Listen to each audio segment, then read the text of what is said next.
Si me tengo que definir, sería un maximalista muy moderado o no maximalista, porque yo he pecado de que no hay un solo camino para llegar a Bitcoin.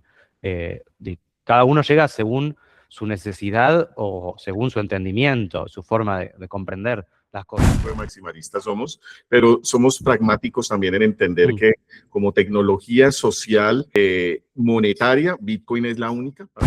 El tema es que Bitcoin es un protocolo, es un activo, y a veces es también como una forma de conducirse, el ethos y la idiosincrasia.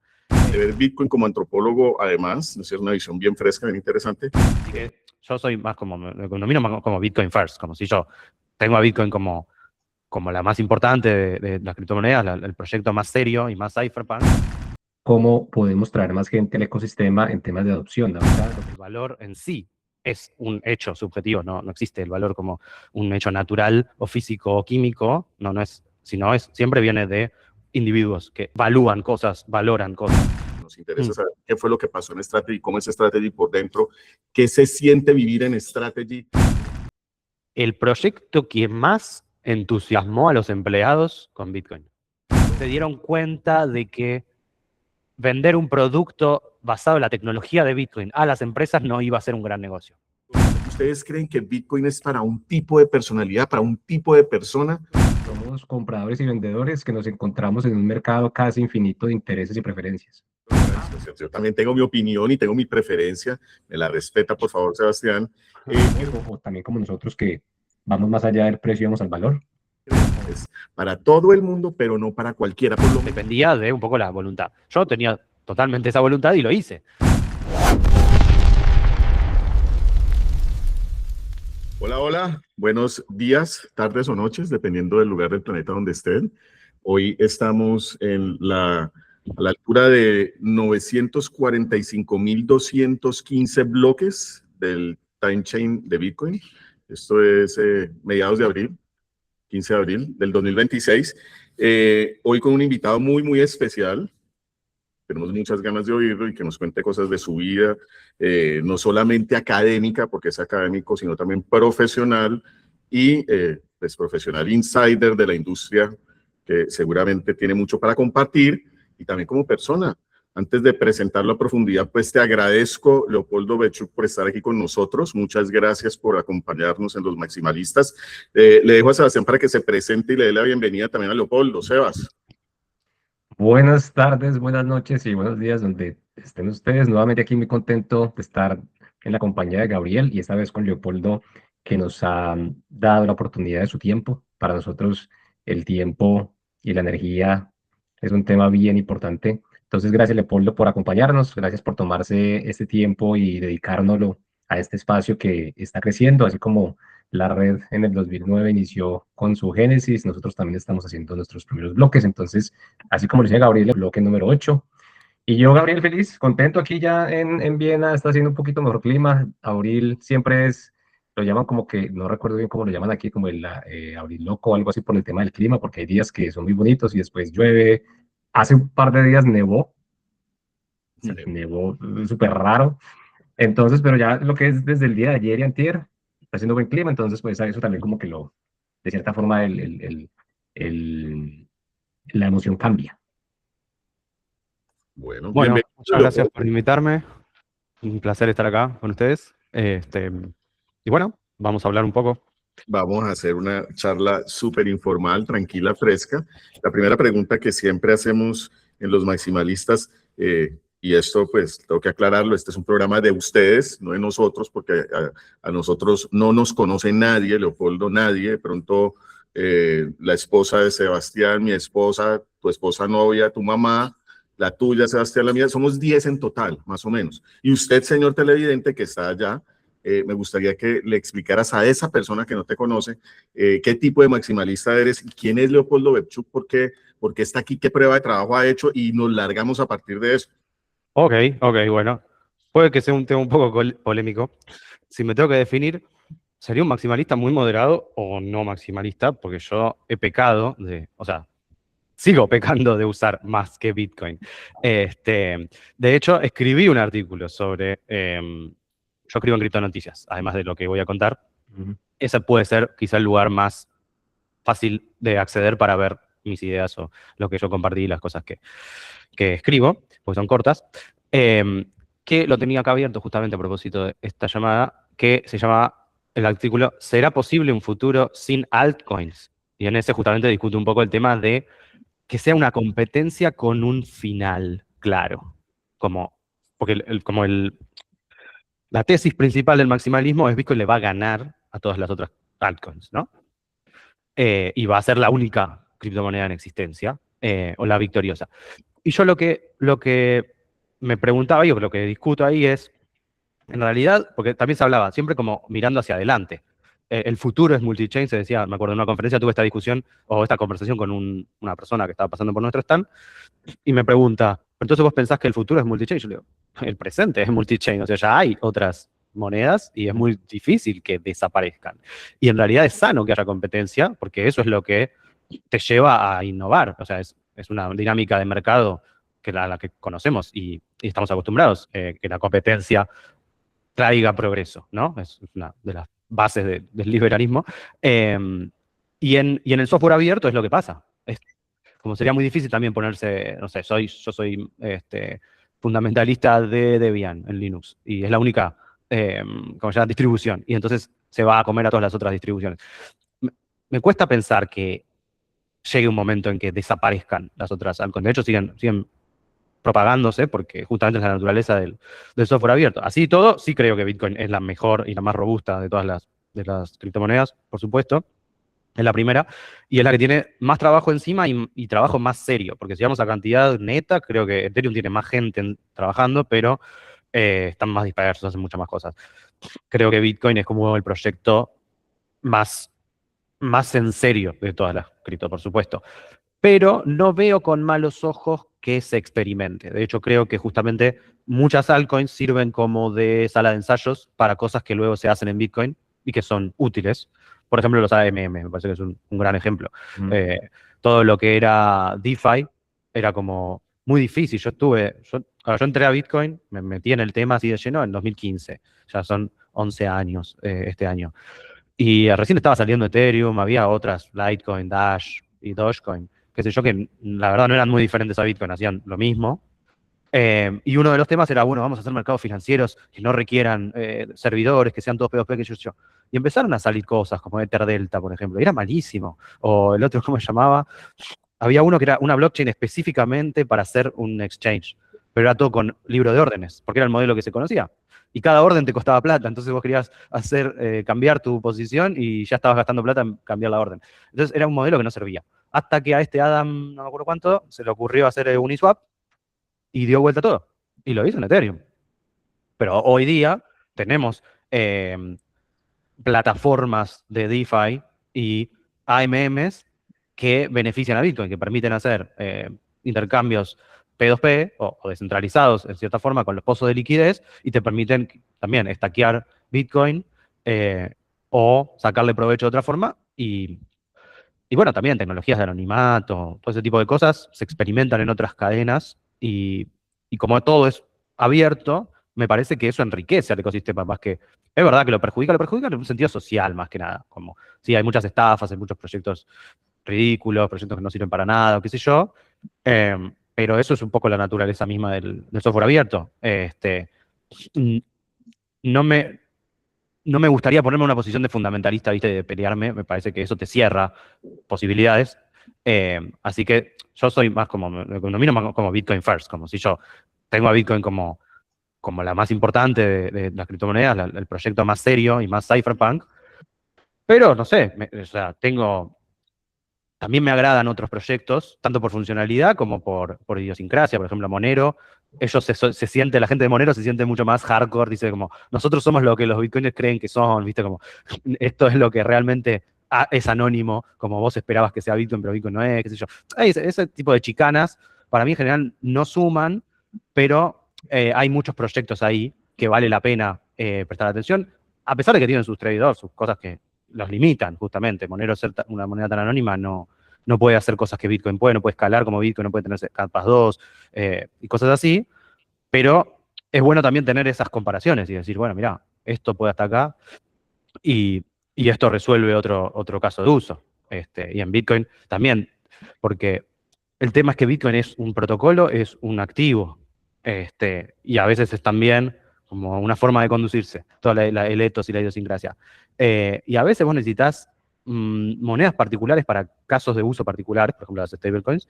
Bitcoin tiene un diseño que es inestable en el precio, de por sí, o sea, es parte, no es un problema, es así, para poder mantener otras propiedades.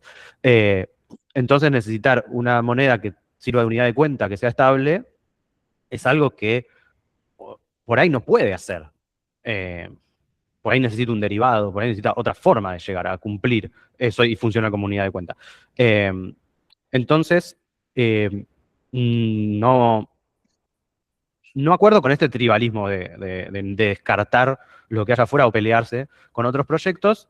Me parece bueno estar abierto a eso, obviamente, siempre estar en cuanto a seguridad y ese tema, sí, estar alerta, no creerte cualquier cosa, no escuchar a cualquiera, y realmente entender la tecnología. Creo que todo viene de ahí. Si vos entendés de qué te están hablando cuando te hablan de cadenas de bloques, cuando te hablan, no sé, de pruebas de cero conocimiento, cuando te hablan de capas 2, podés separar el trigo de la paja y saber cuándo alguien está proponiendo algo en serio y cuándo es pura chamullo de que te está poniendo palabras bonitas para en realidad venderte algo que no hace nada. Montones de proyectos que se venden como novedosos y no hace nada. Y después creo que también hay una contradicción en cuanto a la concepción de maximalismo, que en general está derivada de una, digamos, filosofía medio de economía austríaca, que es un poco contradictoria con sus propios principios, porque el, el, el ultraliberal austríaco dice que todo tiende digamos, el mercado tiende a la pluralidad y a la diversidad, más que a la homogeneidad, porque justamente hay diferencias ¿cómo se llama? De preferencias, ¿no? Hay gente que prefiere simplemente otra cosa. Entonces, los productos se van adaptando a lo que cada individuo prefiere, y porque todo el valor es subjetivo. O sea, tiene una teoría subjetivista del valor en principio, que estamos de acuerdo. O sea, el valor en sí es un hecho subjetivo, no existe el valor como un hecho natural o físico o químico, no es, sino siempre viene de individuos que valúan cosas, valoran cosas. Entonces, en esa diversidad, vos encontrás una contradicción en el discurso maximalista, que es, bueno, todo el mundo tiene que preferir libertad absoluta, cada uno va para donde quiere, pero esto es lo mejor y tenés que usar esto, porque esto es objetivamente mejor, y le va a ganar a todo. Y ahí decís, ok, puede que objetivamente sea mejor, tenga una propuesta a largo plazo que es más valiosa, que tiene este mecanismo deflacionario y demás, pero tenés que tomar en consideración que la gente puede preferir la meme coin solo porque le gusta la meme coin. No tiene ningún justificativo objetivo ni racional de por qué, pero va a pasar. Entonces, es como un poco pelearse contra eso, es medio un despropósito. Es como, ya sabés qué va a pasar. Es como casi es una ley natural de una ley sociológica. Es como, si toda la gente está caminando, una multitud va marchando hacia una dirección, no lo vas a convencer de que marchen en otra. Y en ese caso es un comportamiento muy típico, que a la gente le guste jugar, le guste. Por ahí es una moneda que sea propia de la comunidad en la que participa, ¿no? Como una moneda de la economía circular que puede ser Bitcoin, pero a los de Fedi, por ejemplo, justamente adhieren a eso. Agarran Bitcoin y crean monedas comunitarias con eso. Pero son diferentes y son por ahí exclusivas de ese grupo, de esa comunidad chiquita. Y eso me parece que justamente, yo no me peleo con eso, sino me parece que eso enriquece justamente y lo hace además más resiliente, porque también si vos tenés una cosa monótona, única, también lográs que sea más fácil de atacar. En cambio, si vos ya tenés multiplicidad y diversidad, es como un poco darwinismo. Al tener diversidad, se va seleccionando, esto no sirve, esto sirve, qué sé yo, pero si vos llegás a un momento de unificación total, por ahí terminás en una parálisis. Así que por eso, igual, no es que me preocupe, no creo que pueda pasar semejante cosa. Es como, estoy totalmente a favor del software abierto, de que la gente experimente, de que hagan distintas cosas, entonces me siento en ese sentido. O sea, si me dan para recomendar, y tipo, me quiero meter en cripto, le voy a decir, para. Voy a empezar por Bitcoin, voy a comprar Bitcoin, no te metas con cualquier chiche, porque lo más seguro es que te vaya mal, obviamente. Entonces lo digo más a un nivel técnico, ¿sí? Pero a nivel de ahorro personal, estrategia, qué sé yo, en general es mucho más fácil y simple. Ahorra Bitcoin, ahorra, tampoco empieces con la cosa financiera de que quiero multiplicar, de que quiero que tenga rendimiento y toda la, pero eso va después. Vos primero entendés lo básico, salvate la inflación, o sea, para los latinoamericanos es fácil entenderlo. Ahorrás y ya con estar inmune a la inflación es un montonazo. Y después, si querés empezar a acumular más riqueza, bueno, eso ya es otra cosa. Entonces sí, o sea, Bitcoin es no second best, Máximo, lo pero máximo, sí. lo máximo. Pero en ese sentido, como no Eh, estoy en la parte así como más fundamentalista o tribalista, no esa me es. parece cerrarme. Nos Podemos seguir con el siguiente tema. nos encanta escuchar que eres un maximalista moderado. Moderado.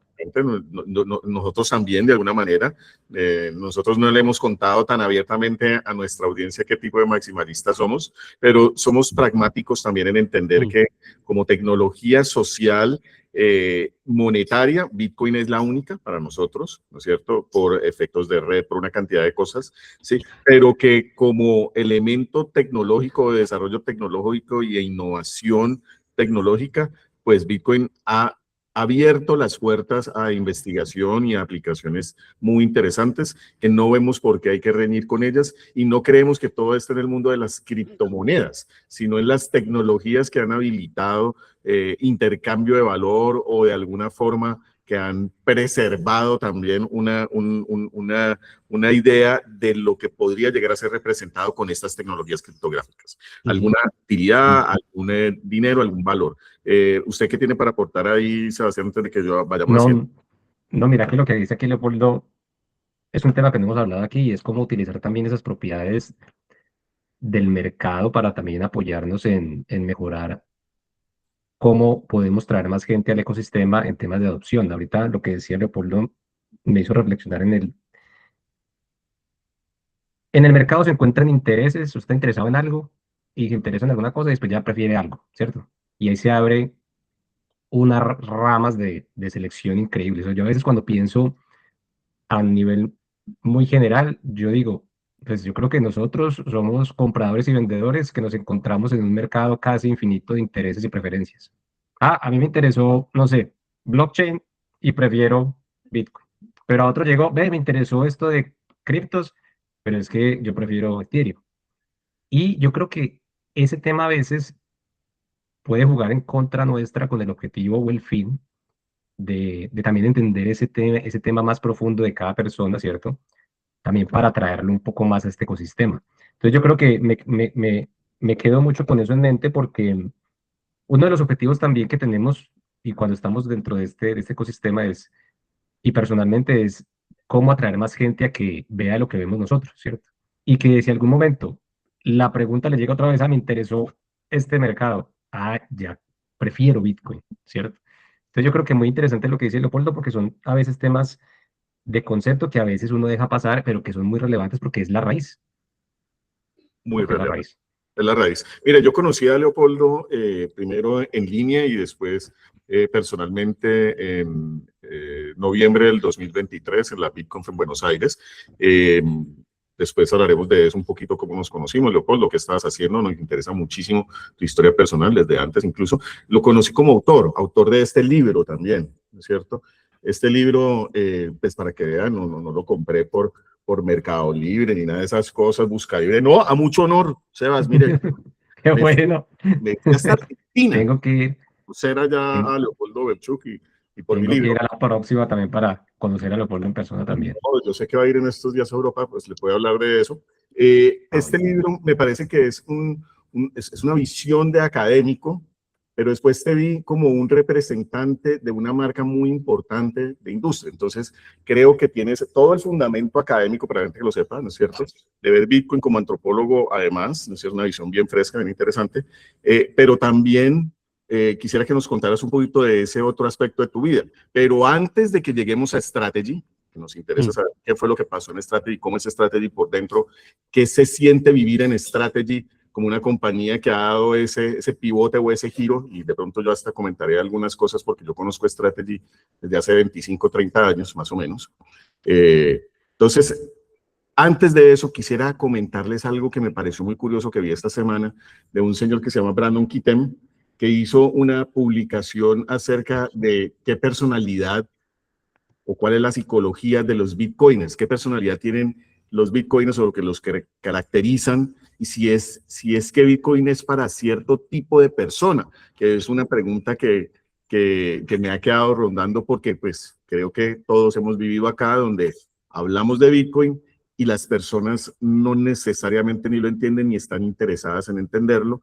Y una de las premisas digamos, este acercamiento, esta aproximación a Bitcoin, es que es de pronto por el tipo de personalidad que tiene cada uno.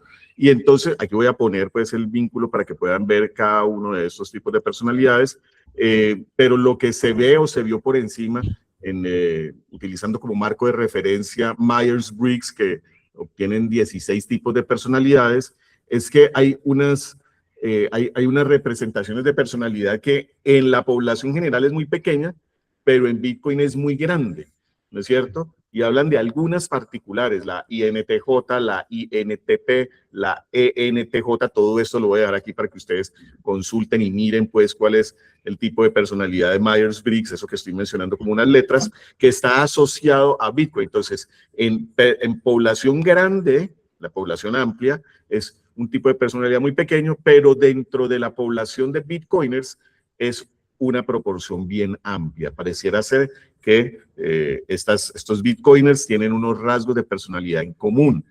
Son más o menos 3 o 4 tipos de personalidades. Y quería como comentarles a ustedes y preguntarles qué opinión tienen de eso. Primero, saber si ustedes están dentro de esas personalidades que denominan ahí. Yo sí estoy ahí dentro de una de ellas, después hablaremos de la mía, pero ¿ustedes creen que Bitcoin es para un tipo de personalidad, para un tipo de persona, o es apenas que este tipo de persona o estas personalidades se acercan primero a la innovación y después vienen los demás? ¿O cómo interpretan esto que les mostré ahí en este artículo del señor Brandon Kitem, que, como les digo, vamos a compartir aquí? Bien, yo no tomé ese test yo mismo, así que no sé dónde me ubico en ese test de personalidad, pero respecto al estudio en sí, tengo mis miramientos. Como antropólogo, dudamos bastante de la estadística, pero bueno, eso es un tema ahí de medio de pelea intelectual. El asunto es, si esto fuera así, de que un tipo de personalidad exclusivamente se acerca a Bitcoin, estamos en problemas, porque nos va a costar muchísimo convencer al resto.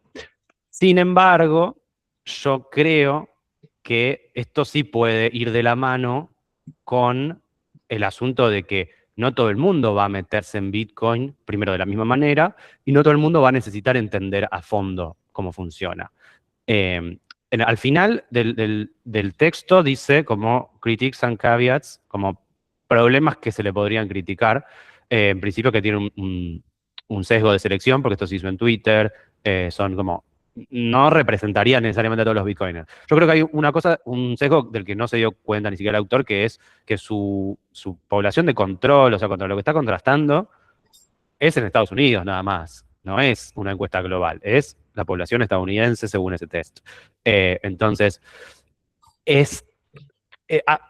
trata o habla como si fuera muy universal, pero creo que el estudio es más circunscripto a Estados Unidos, a la población de Estados Unidos. Y lo que dice acá sobre cómo esto impacta a la narrativa de los bitcoiners y demás, que dice, if Bitcoin reaches true mass adoption, ¿no? Si Bitcoin llegara a la adopción masiva, the messaging can't be, el mensaje no puede ser, here's why fiat money is broken, esta es la razón por la que está roto el dinero fiduciario. It needs to be, debe ser, si no, cómo esto protege a tu familia, a tu comunidad y a la gente que te importa. Yo veo que este tipo de mensaje ya está bastante metido entre los bitcoiners estadounidenses. Estando en la conferencia del año pasado, que voy a ir este año también, el discurso era más así, como que a mí me sonaba como más conservador, era más todo como familias. Unos de hecho dijeron como, los bitcoiners tienen más hijos que el resto de la gente, cosas así. Y me sonó bastante contrastante con la idea que yo tenía de los cypherpunks, que no son justamente como gente bien ordenada, típica, sino más como rebeldes.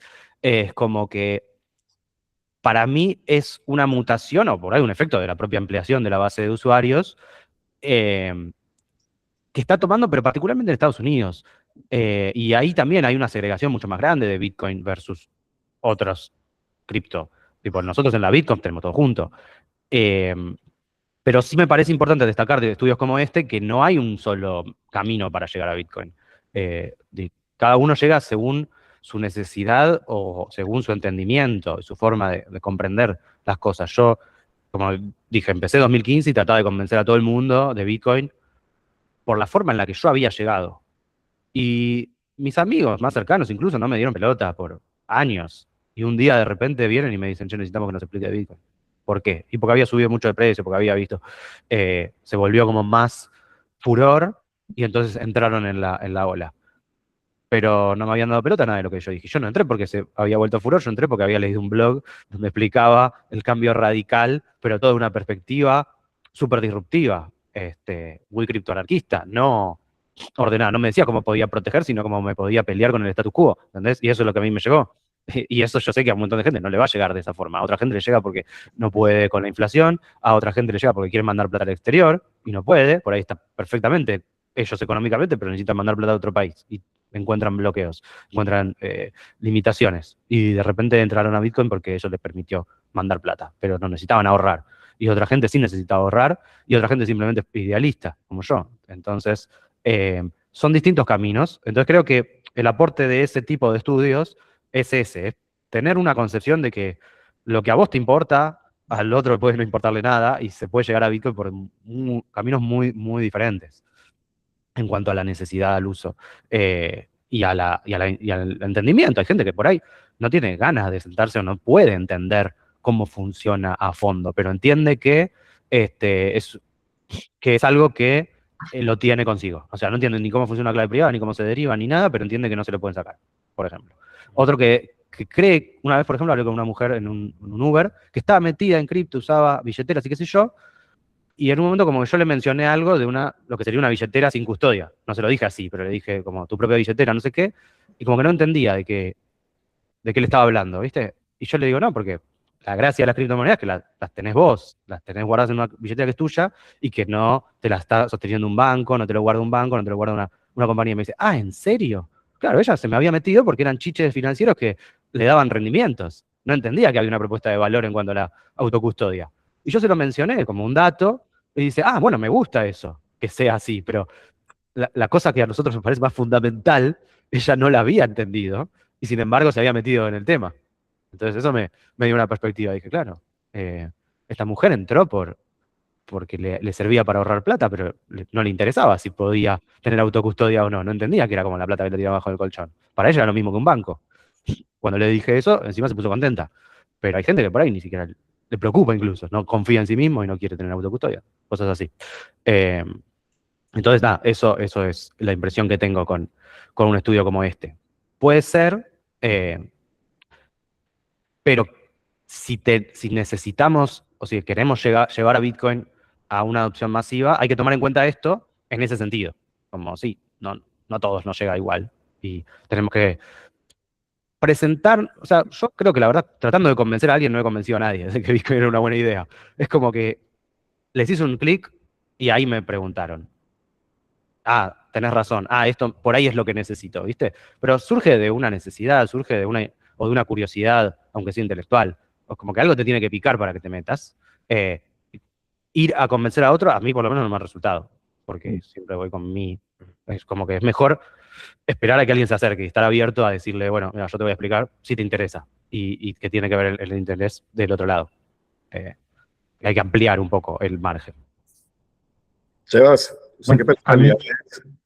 pues a mí lo que más me generó también curiosidad, complementando lo que dice Leopoldo y Gabriel, es que para mí lo primero era, bueno, primero definir qué es ser Bitcoiner, o sea, qué es ser Bitcoiner, porque para mí particularmente, pues como lo decía Leopoldo, también hay muchas formas de llegar a Bitcoin, ¿cierto? Entonces, primero veía mucho que una de las principales personalidades estaba en la dirección de arquitectos. Me imagino por el mismo perfil de los que fueron, creo que tomaron el test.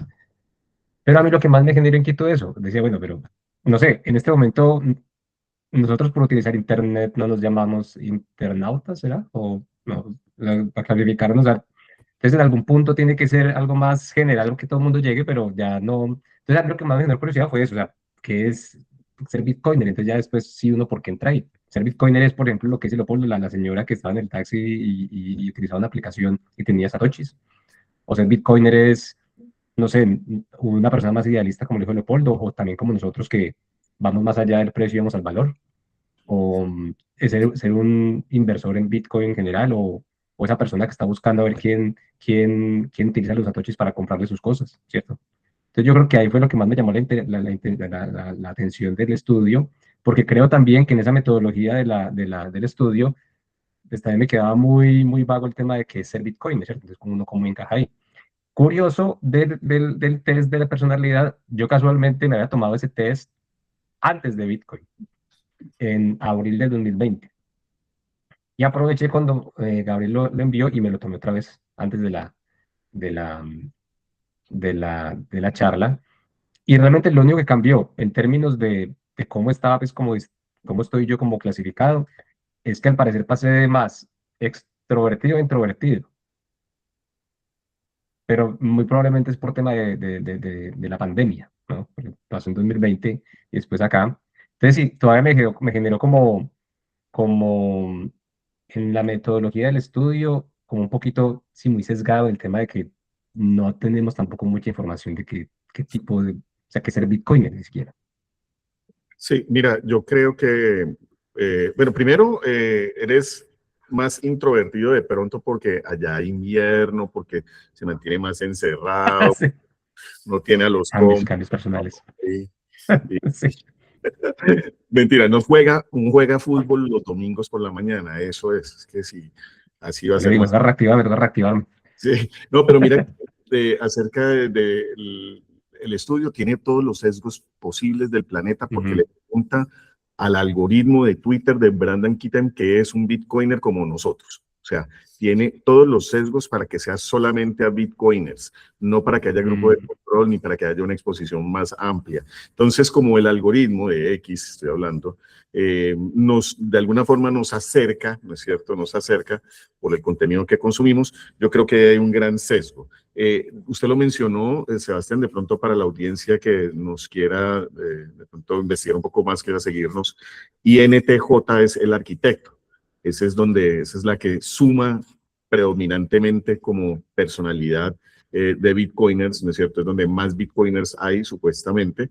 Y ese tipo de personalidad del arquitecto está caracterizado porque tiene pensamiento a largo plazo estratégico, porque piensa independientemente, porque piensan en sistemas, porque se sienten confortables o tranquilos estando en la contraria, siendo un contrarian, y porque tiene baja reacción emocional, por ejemplo, a que el precio baje 50%, 70%, ¿no? Del Bitcoin. Entonces, a eso quería como traer un poquitico la atención. Yo creo que Bitcoin es para todo el mundo, pero no para cualquiera. Ahí sí creo, es para todo el mundo, pero no para cualquiera, por lo menos no en el momento de adopción. En el momento de adopción en el que estamos, pues hay gente que lo tiene que entender primero, los racionalistas, tal vez nosotros aquí, ¿no es cierto? Quieren entenderlo para después asumirlo. Los demás, muchos de ellos, lo asumen sin necesariamente entenderlo porque hay otra gente que ya lo entendió. ¿No es cierto? O sea, yo no tengo que entender cómo funciona un fax, del cual, señor televidente, ya puede adivinar mi edad, no hay faxes ya, pero hubo faxes, ¿no es cierto? Y la gente no tenía que aprender cómo funcionaba un fax para poder enviar un documento por fax, ¿no es cierto? Usted no tiene que aprender o saber cómo funciona el correo electrónico, SMTP, POP, yo no sé qué, IMAP, nada de eso, protocolo que hay debajo de eso para poder enviar un correo electrónico. Yo creo que ahí todas las personalidades son bienvenidas, ¿no es cierto? Porque todo el mundo está ya participando de la red. Estamos lejos todavía de eso. Comentario ahí, Sebas, antes de que pasemos al otro tema que me parece más importante todavía, que es el chisme. Sí, listo, aquí para cerrarlo. Pero yo creo que ahí es donde a nosotros nos da muy duro, o sea, personalmente, que la gente no lo vea, es porque el dinero es otro producto en el mercado. Y claro, hay productos en el mercado que realmente el usuario pues no tiene que entender qué hay detrás. Pero yo creo que por lo menos a uno a veces le da duro, es por eso, porque uno dice, es que yo quiero que se entienda qué es la tecnología del dinero, para que usted tenga una más o menos noción y ya después pueda elegir también, ya hay otras opciones en el mercado. Teníamos esta por toda la vida, ya hay en el mercado esta, entonces ya elijo. Pues yo creo que a mí, eso yo creo que es lo que nos da duro, creería yo a veces como decir, mi madre, es que no la ven".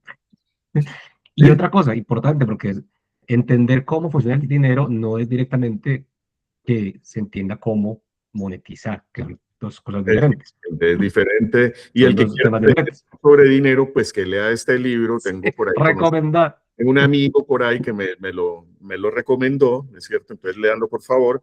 Leopoldo, para darte todo el espacio ya que puedas hablar, cuéntanos un poquito de qué es ser autor, de qué es ser antropólogo, de qué es trabajar en strategy, qué es eso, qué quiere decir eso en realidad, qué hacías en strategy, por qué entraste, por qué saliste. Yo conozco la historia, no quiero que te centres en ella, sino en los aprendizajes más bien, en cómo esto te ha aportado a ti como Bitcoiner, como persona, como profesional hoy en día, y hasta donde quieras, pues nos cuentas las intimidades de qué es Strategy, que es la compañía de tesorería, que es un pivote interesante, la compañía de tesorería más grande del planeta en estos momentos tiene como 760.000 Bitcoin en tesorería, una barbaridad, me preocupa un poquito. Cuéntanos, Leopoldo. Bien, a ver, empezando por el trabajo de publicación, es todo autogestionado. Esa edición que vos tenés es la que hice en castellano con un ex compañero de la universidad, digamos, de otra carrera, un conocido que tenía que armó lo ves ahí, viste que tiene la marca de él en la esquina, ¿sí? Sí, Petricor. Esta, Petricor, es este chico que trabajó en editoriales un tiempo y después se lanzó a hacer su propia editorial.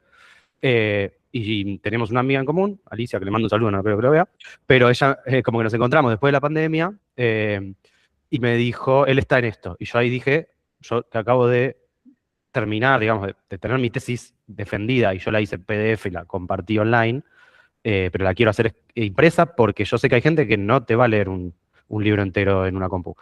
Entonces, me llegó el dato de que él estaba con una editorial y dije, es ahí, es la persona que necesito. Entonces, le escribo a este Julián de Petricor, le pido el presupuesto, me dice, bueno, hagámoslo.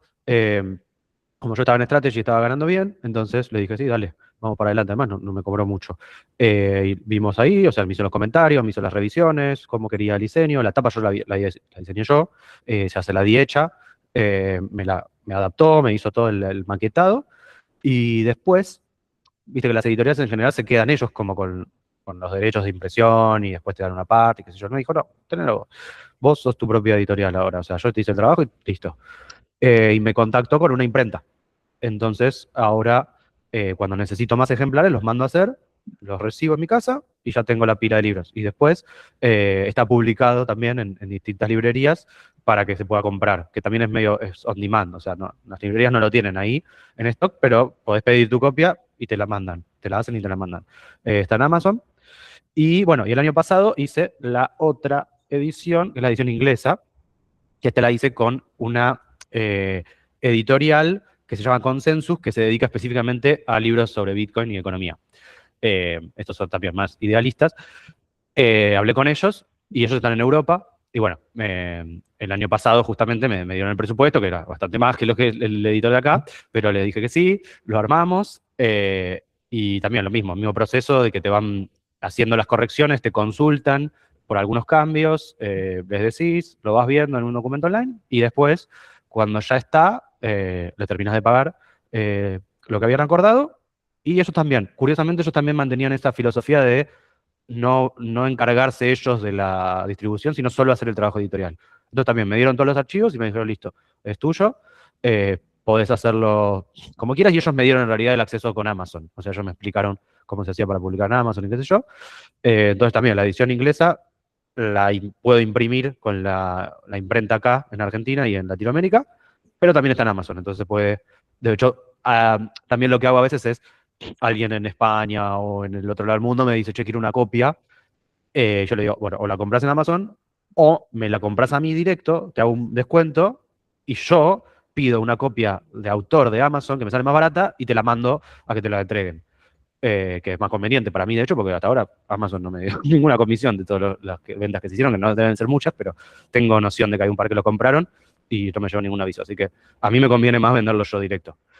Así que también, yo tengo mi stock, cada tanto imprimo algunos y voy a las conferencias o qué sé yo, lo llevo. La llevé a la de Strategy, la última este año que fue en febrero, llevé en inglés porque era la novedad, que tenía la versión inglesa. Ahora no voy a llegar a tener y ahora como que no estoy en posición de hacer copias nuevas para llevar a la de Las Vegas, que es ahora, en abril, pero para la de España, que voy a ir después, en Madrid, sí, a esa voy a llevar la edición en español y ahí probablemente pueda vender unos ejemplares. Así que es así, pero la versión digital es gratuita, está en archive.org y está en mi ResearchGate.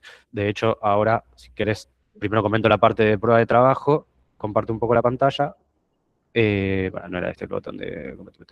Ah, sí, es este, pero te lo hice así.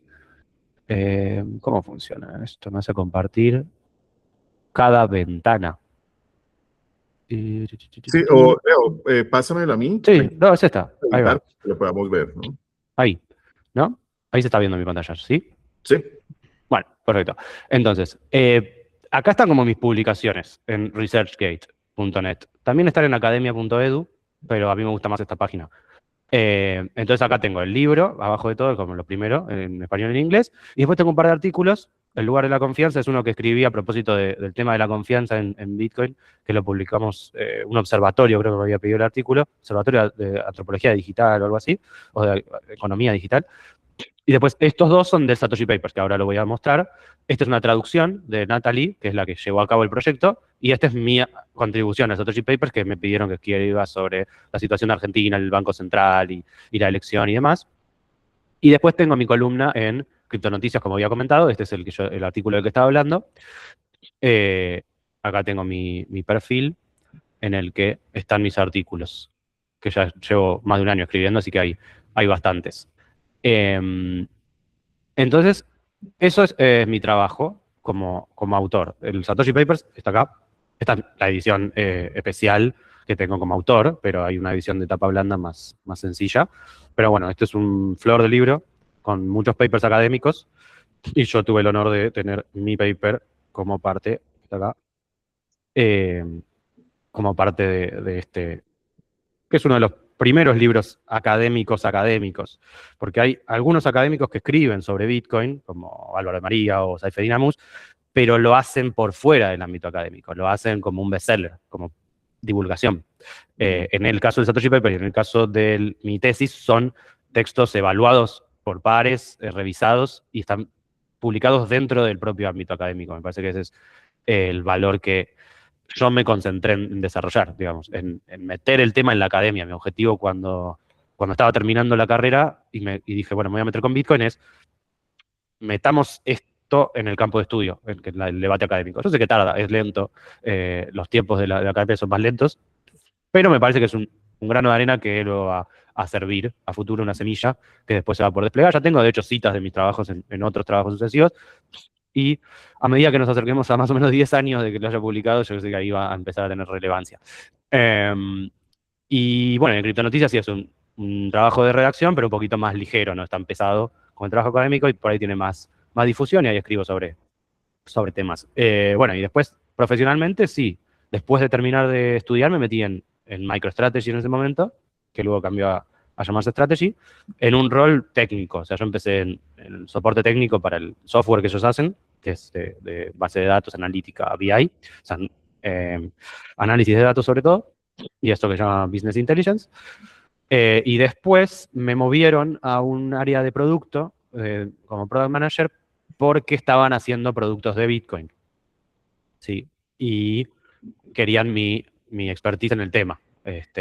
Entonces, yo ayudé con eso, que habrá sido un año más o menos, y son dos productos que se anunciaron, pero después se cancelaron. Uno era una plataforma de recompensas en Lightning, que estaba bastante bueno, que era, pues vos hacías tareas, hacías determinadas acciones dentro de la compañía y tenías premios en Lightning automáticamente, se te asignaban. Y después podías retirar tu billetera. Y la idea era venderlo como un producto para que empresas hagan tipo sistemas de loyalty, puntos y qué sé yo, todo en sats. Está bastante bueno. Y el otro, por el cual me metieron a mí, porque Lightning ya estaba en curso cuando yo entré, pero el otro era una novedad, era un sistema de identidad que se llamaba Orange, como Orange Checks. Porque Saylor le había agarrado una locura con los checks, blue checks de Twitter, que en ese momento se empezaron a comercializar y qué sé yo. Y él dijo, che, hay que hacer esto descentralizado. Y se le ocurrió hacerlo en blockchain, en la blockchain de Bitcoin. Y entonces nosotros inventamos una manera. Es como que nos sentaron y nos dijeron, bueno, Saylor dijo esto. Piensen cómo podría funcionar, cuál sería la implementación técnica para que esto exista. Como la idea está bárbara, pero bueno, ¿qué hay que hacer? Y entonces nos sentamos y lo craneamos y llegamos a una idea de usar los DID, una tecnología que existe que se llama identificadores descentralizados, mezclada con los ordinals de Bitcoin. Entonces era como una especie de NFT que tenía tu identidad en una transacción de Bitcoin. Y tenía sus ventajas, la verdad que a nosotros primero nos pareció medio arbitrario, como, bueno, quieren usar la blockchain para decir que usan la blockchain, como es algo como medio fetiche de usar la blockchain y no tiene un uso real, pero después nos dimos cuenta de que tenía ciertas ventajas técnicas usar la blockchain. Si querés, me meto un poco más hondo en por qué, pero por ahí se te hace aburrido. No quisiera que entráramos en ese detalle técnico. Okay. Además, disto de la aproximación de ese proyecto de Orange, ¿no es cierto? Yo también tengo mi opinión y tengo mi preferencia, me la respeta, por favor, Sebastián, pero me parece interesante el tema de las recompensas. ¿Y qué pasó con el tema de las recompensas? Porque me parece que es un caso de uso bien interesante para poder hacer Orange Billing y montar en Bitcoin for Corporations un ecosistema en una medio economía circular que tiene sentido si está bien montada, y creo que... Cuéntanos un poquito más de eso. Bueno, eso sí, yo estoy de acuerdo. Yo creo que eso fue el proyecto que más entusiasmó a los empleados con Bitcoin. Claro. En todo el tiempo que estuve ahí. Y lo cerraron. Y después quisieron entusiasmarlos con otras cosas y no tuvo, pero ni de remotamente el mismo efecto, porque las otras cosas que intentaron después se sentían más como estas cargas corporativas de cursos y cosas que había que hacer, y no realmente como algo que te interese.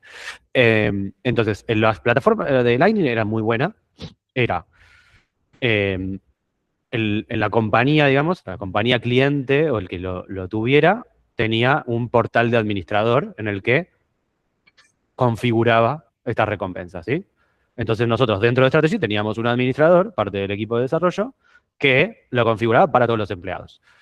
Entonces creaba reglas por las cuales te daban recompensas según condiciones, ¿sí? Y esas reglas eran configurables y se conectaban con otras aplicaciones. Porque viste que en las compañías, las corporaciones tienen los sistemas interconectados. Vos tenés la identidad, por ejemplo, con Microsoft, vos tenés el email, te conecta con toda la compañía. O sea, tenés los sistemas internos, tenés, no sé, la mensajería con Teams, tenés el correo electrónico, obviamente, tenés el Office, y todo está con tu mismo usuario. O sea, tu identidad dentro de la compañía está toda conectada con los otros sistemas. Porque es lo que se llama como identidad corporativa, ¿no? El corporate sign-in. Entonces, a partir de eso, vos tenías a los usuarios, digamos, a los empleados. Tenías como la nómina de empleados a partir de esa identidad de Microsoft. Y después tenías los sistemas aparte, como las reuniones de Teams, las reuniones de Zoom, la página web de Strategy, donde estaban, no sé, los videos, la plataforma donde estaban los entrenamientos, que es de Adobe. Todo eso estaba conectado con la misma identidad. Entonces vos sabías qué hacía el usuario, el empleado. Vos sabías si el empleado había tomado un curso y había sacado una certificación. Entonces vos le podías poner un premio a la certificación y decir, bueno, te ganaste 20.000 satoshis por hacer la certificación. Entonces lo incentivabas. Vos lo conectabas con Zoom y decías, bueno, si llega a tiempo la reunión, que eso era lo más común, te da, no sé, 200 satoshis. Entonces tenías que llegar dentro del minuto de cuando estaba programada la reunión y te daba el premio. Y así entonces vos tenías un plugin en el explorador web que te mostraba tu cuenta y te mostraba todos los premios que habías ganado y el balance, el saldo que tenías. Entonces todo eso estaba como centralizado, que Strategy tenía una base de datos, digamos, de cuánta plata tenía cada empleado, de cuánto había ganado, y estaban desarrollando la parte de retirar, de que vos puedas agarrar tu billetera y decir, bueno, ahora quiero mandar a mi billetera. Custodia y sin custodia. Pero ahí vino el problema. El problema no era técnico, era regulatorio. Y no era, de hecho, un problema concreto, era una preocupación. Era, ¿cómo hacemos? O si tenemos que tomar responsabilidad de dónde van a parar esos satoshis. ¿Entendés? Era esa preocupación de los ejecutivos. Era, primero nunca lo habilitaron fuera de Estados Unidos. O sea, los únicos que pudieron sacar sus satoshis son los estadounidenses. O sea, yo, que tenía como 200.000 satoshis, no me pude llevar nada. Y después dijeron que nos iban a dar un merchandising o algo a cambio, qué sé yo. Después despidieron al que estaba a cargo de eso y nunca subimos más nada de esos satoshis. Así que, malísimo. Pero el tema era este. Solo los yankees podían sacar los satoshis. Y después se preocuparon porque ya había clientes probando esto. Había compañías que estaban por comprar, adquirir este producto de pongo mi propio servidor de recompensas.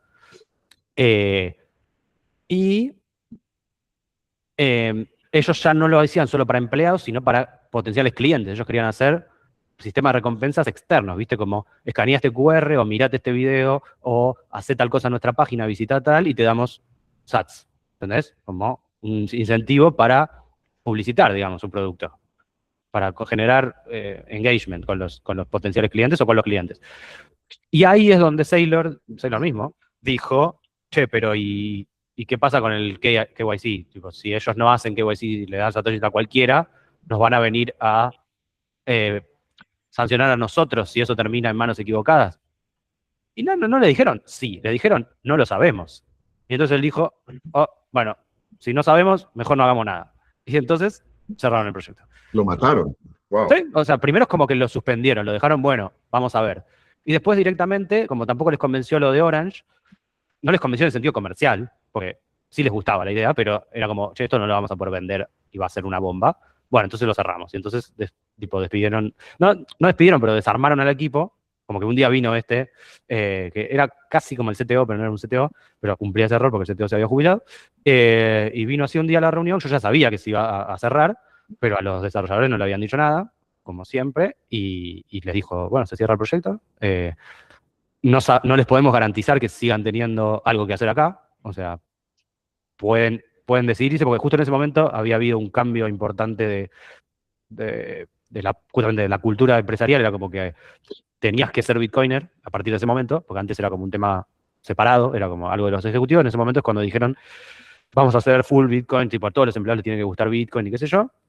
Y armaron un programa de retiros voluntarios. Entonces, como al que no le gusta se puede ir, y tenían un paquete bastante bueno para poder irse bien.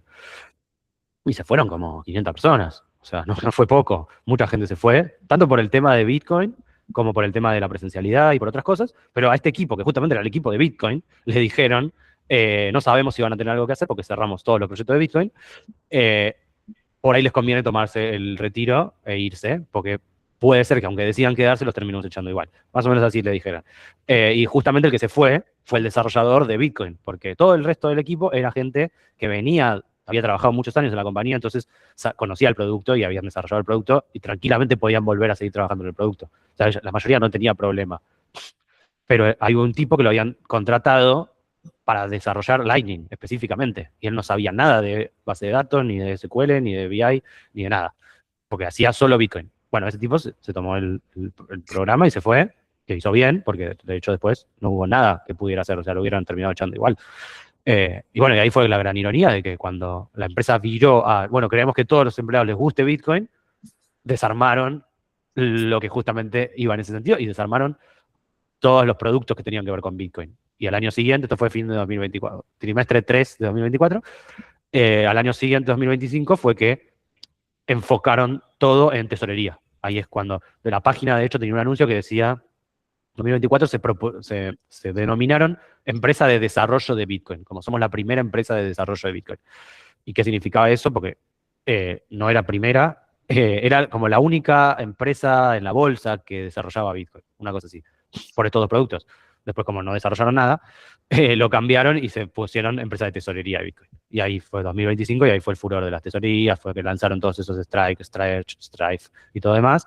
Todo eso fue 2025 cuando se dieron cuenta de que vender un producto basado en la tecnología de Bitcoin a las empresas no iba a ser un gran negocio. Eso fue lo que se dieron cuenta. Su revelación fue esa. Así todo, yo creo que el Lightning sí era una muy buena idea y muy vendible. Solo era un tema regulatorio. Ok. Y para entender esto, entonces, Strategy, de ser una compañía de inteligencia de negocios, que creo que todavía tiene alguna operación ahí, viró completamente a ser una compañía de tesorería de Bitcoin. No, no, no. ¿No? ¿No? No, no. ¿Qué Su pasó con negocio es el software. Sí, sí, pero es que ahí viene la pregunta. Si una empresa pierde 500 de esos empleados, ¿no es cierto?, que le ayudan a mantener su core de negocio, pues no está ahí sí, con un problema de identidad y de talento para poder cumplir sus promesas de valor. En el negocio de software, no, no les fue tan mal. El asunto era que venían como en una meseta. Porque Microsoft, por ejemplo, tiene Power BI, que es una herramienta que no es tan buena como MicroStrategy o Strategy, pero es muy barata. Entonces muchas empresas simplemente se van por un tema de precios. Esto, de hecho, ahí te cuento el chisme, lo dijo el propio Phong Lee cuando vino a Argentina, hizo una presentación, habló en nuestro evento, y después estuvo con el equipo de ventas comercial que armaba el evento en un bar. Y ahí se distendió un poco y habló un poco. Y ahí lo que contó de la estrategia, dijo algo bastante interesante. Porque dijo, no es que sea mejor, tipo estas herramientas que son más baratas, pero son suficientemente buenos. Y creo que ahí estaba hablando de Teams. Porque nosotros, cuando yo entré, usábamos Slack dentro de la compañía, como para comunicarnos. Y nos encantaba Slack. Y en un momento nos dijeron, no, bueno, no queremos usar más Slack, queremos recortar gastos, no vamos a pagar más Slack y vamos a usar Teams, porque ya estamos adentro del circuito de Microsoft, entonces es un programa menos. Entonces vamos a usar Microsoft Teams. Y tuvimos entrenamiento de Teams y qué sé yo, pero Teams es horrible, o sea, a nadie le gusta Microsoft Teams. Y entonces lo que decía el CEO de la compañía es, a mí tampoco me gusta Teams, no es bueno, no es mejor, pero es suficientemente bueno. Entonces yo recorto gastos usando Teams, que hace lo que tiene que hacer, y no uso Zoom, y no uso Slack, entonces me ahorro un poco. Y no tendrá todas las funciones, pero tiene lo esencial y me anda y es suficiente. Bueno, lo mismo hace nuestro cliente con nosotros. Dicen, Strategy es el mejor programa de BI, pero es muy caro. Entonces uso Power BI, uso Tableau, ahora está Google Looker, o sea, hay mucha competencia. Entonces, Strategy no es que le estaba yendo mal, pero no estaba creciendo. Estaba siempre, si vos mirás, esto es información pública, si vos mirás los saldos de cada año, siempre hace como 5 o más años gana 500 millones de dólares por año. Tiene revenue 500 millones. Siempre. Y eso les molestaba, porque ellos necesitaban crecer y necesitaban mostrar a los accionistas que el negocio se amplía. Entonces, hicieron un montón de cambios estructurales. Y bueno, yo tuve suerte que zafé de que me saquen cuando fue ese cambio de cerrar los proyectos de Bitcoin y me metieron a BI.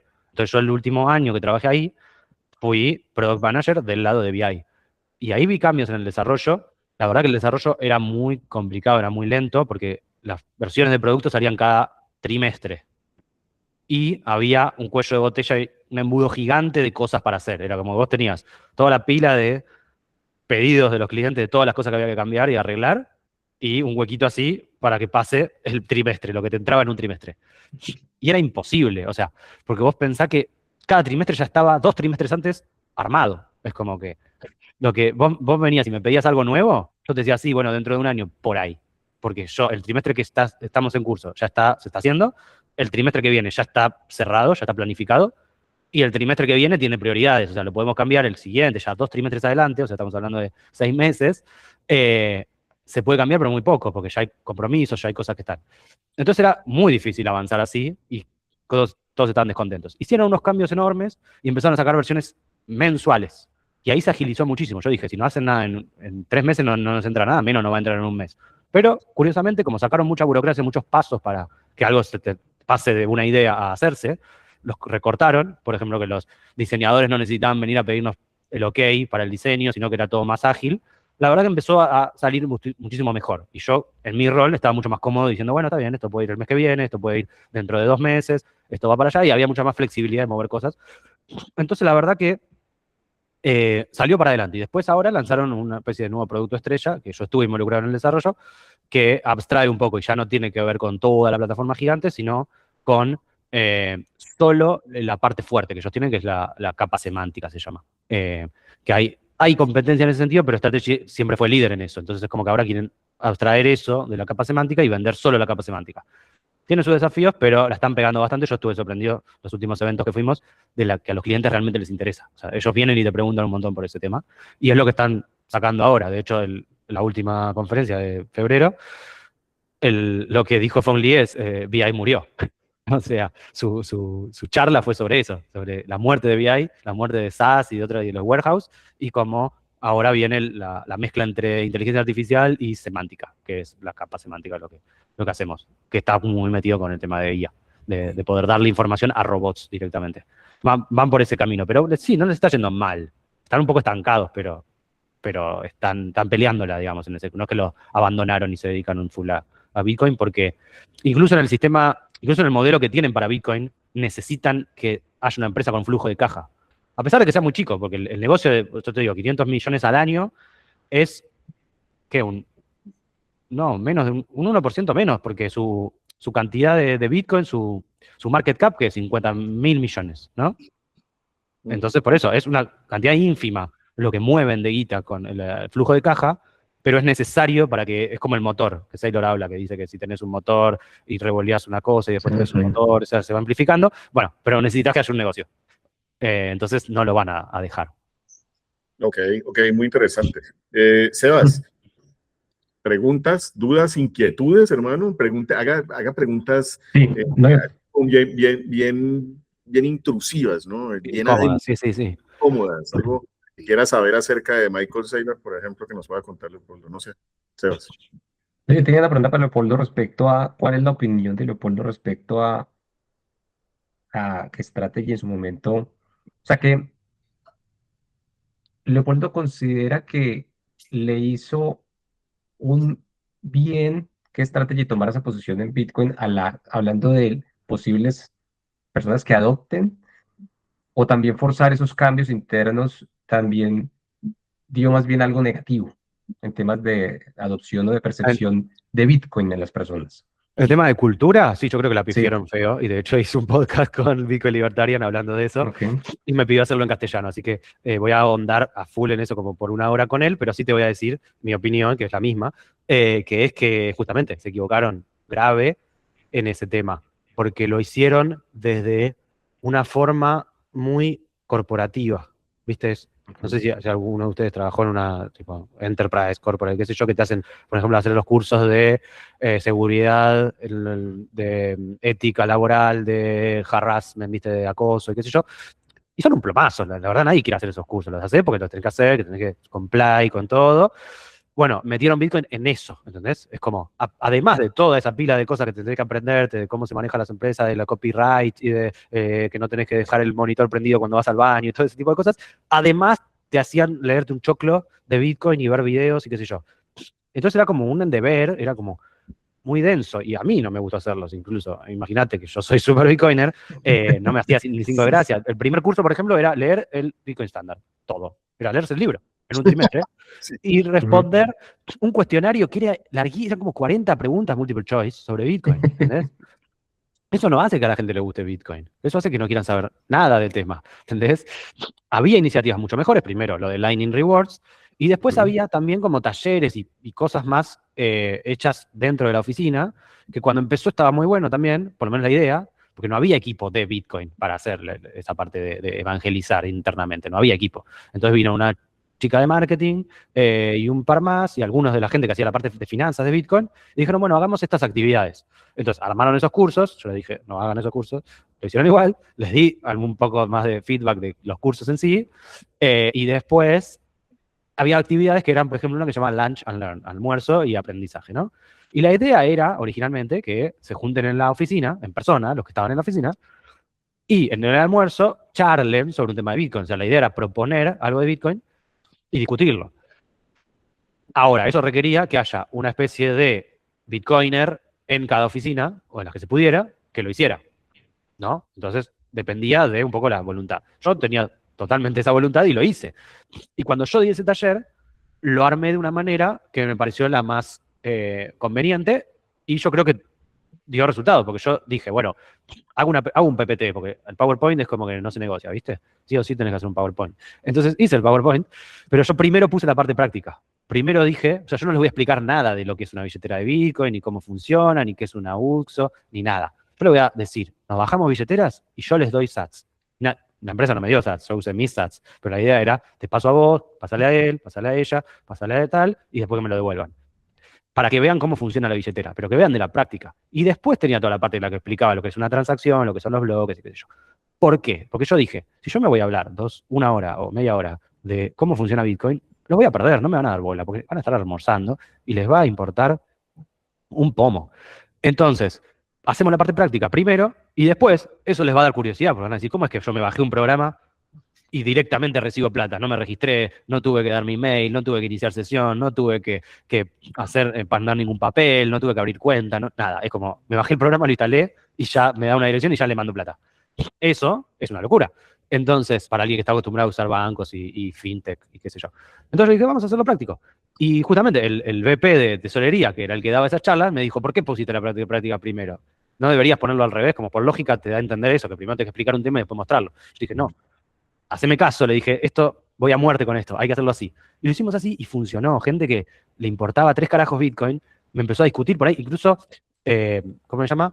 Desde la, como que no los convencía, ¿viste? Era como, eran incrédulos, decían, no sé, no me convence, pero vieron que funcionaba. Entonces ya podíamos abordar el debate desde una evidencia, es decir, esto anda, ¿eh? O sea, ya lo viste, ya viste que la plata fue y vino. Y todo lo que yo te explique ya está basado en algo, en una experiencia que tuviste, no en una cosa que yo te estoy inventando que para vos es completamente fantasía, lo viste en práctica. Entonces, me parece que fue muy enriquecedora. Bueno, esos Lunch and Learn después se convirtieron en, invitamos a una personalidad de Bitcoin de Estados Unidos, a la oficina de Estados Unidos, a que dé una charla media hora con un PowerPoint, y los que no están en Estados Unidos lo ven por transmisión. ¿Quién va a ver Muy eso? muy En el claro. almuerzo. Sí, muy bien, muy bien, muy bien, muy bien. Pero entonces podemos entender que, Pero- que en una compañía de Bitcoin no hay una cultura de Bitcoin todavía, es como lo que pudiera No. entender ahí.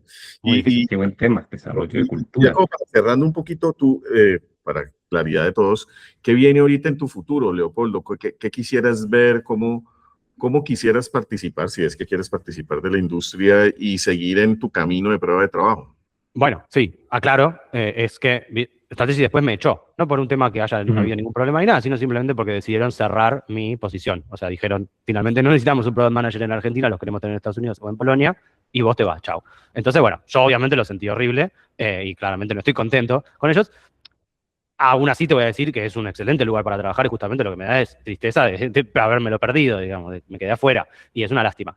Entonces ahora estoy viendo, primero, inmediatamente tengo las conferencias que mencioné, ahora en abril, en 2 semanas, es la conferencia de Las Vegas, de Bitcoin Magazine, a la que me invitaron a firmar el Satoshi Papers porque ellos lo publicaron, así que voy a estar ahí. Y después me invitaron a la de Madrid, que se llama Mad Bitcoin, que también es más de corporaciones, pues yo voy a hablar un poco de comunidades y monedas alternativas y Bitcoin. Y voy a quedarme en Europa la mayor parte de mayo, así que cuando vuelva es cuando me tengo que poner a buscar otra vez un empleo formal. En principio igual estoy colaborando con un proyecto que se llama Observer Protocol, que tiene que ver con identidades parecidas a lo de Orange, usa tecnología parecida, no inscribe en la cadena de Bitcoin, pero es para darle identidad a los agentes de IA para que hagan transacciones, que ahora se está poniendo de moda el tema de agentes que hagan transacciones de forma autónoma, con cripto y con Bitcoin. Entonces estoy un poco en eso, pero la verdad que ese proyecto todavía no tiene financiamiento, así que lo estoy haciendo con vista a futuro, pero es medio una apuesta. Si eso no despega en 2 meses y vuelvo y no tengo ningún ingreso, ahí sí me voy a poner. En principio me gustaría estar en el mundo de Bitcoin trabajando en un empleo full time, tiempo completo, en Bitcoin y cobrar en Bitcoin, eso sería idealmente, pero las cosas en el espacio son bastante inciertas. En general es como que tenés que hacer un proyecto, mostrarlo, ya tenerlo hecho, y después viene alguien y te lo financia y cosas así. Entonces, por ahí no es del todo la forma en la que estoy acostumbrado a trabajar o que estoy cómodo. Así que si eso no se puede, de última, buscaré en el rubro de BI, de la analítica y demás, que también es un campo que mantengo muy bien. Y en el medio también estoy haciendo temas con tesorerías. Esto del protocolo de la IA lo está haciendo un ejecutivo, creo, o sea, alguien bastante cercano a la Arcadia, que es la de México, la tesorera de México, y yo estaba con un proyecto de tesorera para armar en Latinoamérica, que también necesita financiamiento, pero podría tomar impulso de eso, y después también Sonda Bitcoin, de la Argentina, que es una tesorera que se fundó en Argentina, me invitaron a su advisory board, así que todavía lo están armando, todavía no tengo fecha de cuándo arranca eso, pero sí estoy adentro. O sea, tenía que hacer papeles con Strategy por el tema de conflicto de intereses y qué sé yo, y ahora ya está. Como ya no soy empleado, no hay ningún problema. Así que les dije y vamos para adelante con eso. Así que es eso, ahora estoy rearmándome, viendo qué hay. Y, y eso, o sea, mi forma en general, yo soy muy estructurado, me gusta tener un trabajo a tiempo completo, no soy muy emprendedor y la verdad que estoy sufriendo el mundo emprendedurismo, Sí. pero nada, o sea, son estos meses, sobre todo porque voy a estar ausente, entonces no me puedo comprometer Ujú. a un trabajo a tiempo completo ahora, sino recién en junio. Pero sí, esa es mi situación ahora. No, pues Leopoldo, te auguramos seguramente mucho éxito, no solamente por lo que ya comentaste de tu experiencia, sino también por tu criterio, tu conocimiento, esa actitud que seguramente te va a contribuir en tu próximo cargo donde sea que estés, ojalá contribuyendo al espacio de Bitcoin. Te lo agradecemos, los maximalistas y los que no somos maximalistas, por ese trabajo que has hecho. Te agradecemos profundamente el que hayas venido acá a este programa que nadie lo ve, muy poca gente, a nadie le interesa, solamente a Sebastián y a mí. Y a usted, señor televidente, si le hablo a usted, ¿no es cierto? El que está ya fielmente siguiéndonos, ¿qué fue? Sebastián le dio like, campanita, Campanita, like, se suscribe, ya está, ¿cómo es? Se me fue la paloma, no le digo. Suscrito. Siempre lo digo en otro orden. dígalo como usted. Suscríbase, dele like, compártalo a la tía, a la abuela, al primo, a la ex, al que sea. No, y no que repartirlo. Que sin miedo, sin asco, que aquí igual no somos brillantes, somos brutos, pero muy persistentes. Muchas gracias, Leopoldo, por estar con nosotros, por contarnos un poco de eso. No sé si tenga algún comentario final, Sebas, Leopoldo, si no yo me despido por aquí. Muchísimas gracias a todos por ver un capítulo más de Los Maximalistas. No, Gracias. igualmente, Gabriel, agradecido con Leopoldo por el tiempo, por unas buenas reflexiones que nos dejan. Me llevo también varios puntos de reflexión para también seguir construyendo esas nuevas narrativas también que nos ayuden a nosotros también a recibir a más personas interesadas en algún momento y que comiencen a preferir esta tecnología y que sean herramientas también para recibirlas mejor y que se queden. Gracias, Leopoldo. Gracias, Gabriel. Gracias por invitarme.